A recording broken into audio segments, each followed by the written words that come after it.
Hello guys, কী অবস্থা সবার? অনেক দিন পর ব্লগ ভিডিও নিয়ে চলে আসলাম। তো একটু ব্যস্ততা আর অসুস্থতা সব কিছু মিলে একটু সমস্যার কারণে আমি অনেক দিন ধরেই ভিডিও দিতে পারি না। তো এদিকে আমার ইউটিউব চ্যানেলের অবস্থা খুবই বাজে, সাবস্ক্রাইবার তো বাড়ছেই না, ওয়াচ টাইম সব কেটে নিয়ে গেছে।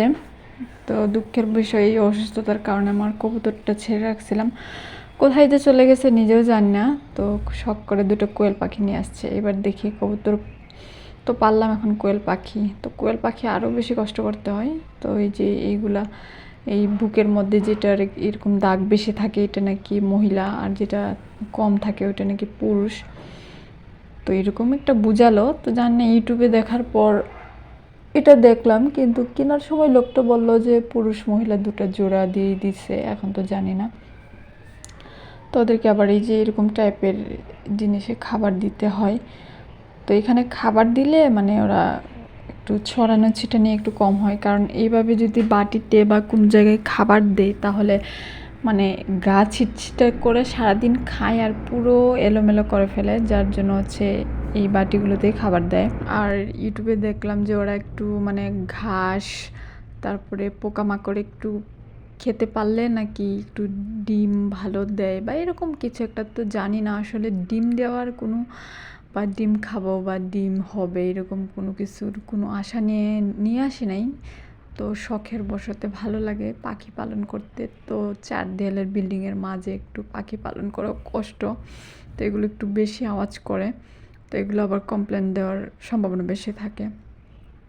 তো কবুতর অনেক আওয়াজ করতো, তো এরাও আওয়াজ করে, একটু বেশি হলে কিচিরমিচির একটু বেশি শব্দ হয়।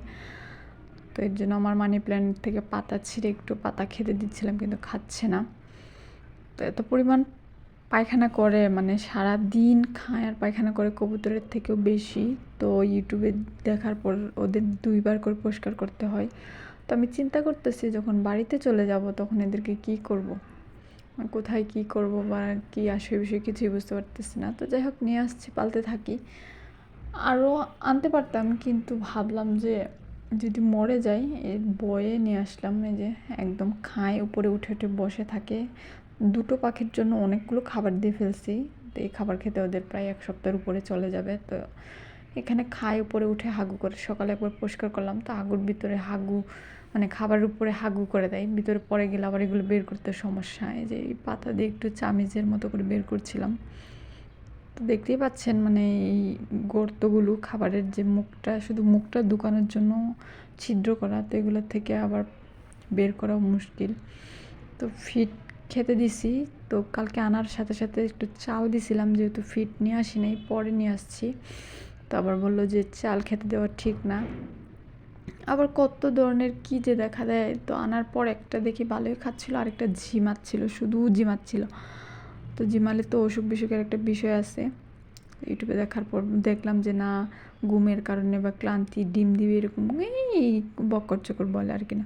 তো যে লোকটার থেকে কিনলাম ওই আঙ্কেল আবার বললো 10-15 দিন পরে নাকি ডিম দেয়। তো ডিম দেখ আর না দেখ সেটা বড় বিষয় না, শখ করে নিয়ে আসছি। কবুতরটা পালছিলাম, কবুতরটা কোথায় যে উড়ে গেল। তো কবুতরের জন্য বেশি মায়া, কাটায় উঠতে পারতেছিলাম না। তো কোয়েল পাখি দেখে কোয়েল পাখি নিয়ে আসছি। তো দেখা যাক, এটা যদি ভালোভাবে বড় হয় তাহলে আরও নিয়ে আসবো, যেহেতু খাঁচাটা অনেক বড়, এখানে 6টা কবুতর নিমিশিয়ে পালতে পারবো। তো সবাই আমার কবুতরের জন্য দোয়া করেন। তো এইগুলো আসলে মানে কোনো উদ্যোগ বা কোনো কিছু নাই, এমনিতেই ভালো লাগার কারণে। পশু পাখি পালা আসলে একটা মায়ার ব্যাপার স্যাপার আছে। তো আমি এগুলো পরিষ্কার করতে অনেক কষ্ট অনেক পরিষ্কার করার জন্য পালতাম না। এখন থেকে কবুতরটা আসার পর মায়া জন্মে গেছে, তাই দেখেই ভালো লাগছে, নিয়ে আসা পড়ছি। তো দেখি কতদিন বাঁচে বা কী। ভালোই লাগে কোয়েল পাখিগুলো, সুন্দর সুন্দর কুটকুট কুটকুট করে খেতেই থাকে, একটা সঙ্গী হয়ে গেছে। তো দেখা যাক, ডিম যদি দেয় বন্ধুরা তো সেটাও আপনাদের সাথে শেয়ার করব। তো আজকে এই পর্যন্তই বিদায় নিচ্ছি, ভালো থাকবেন সবাই।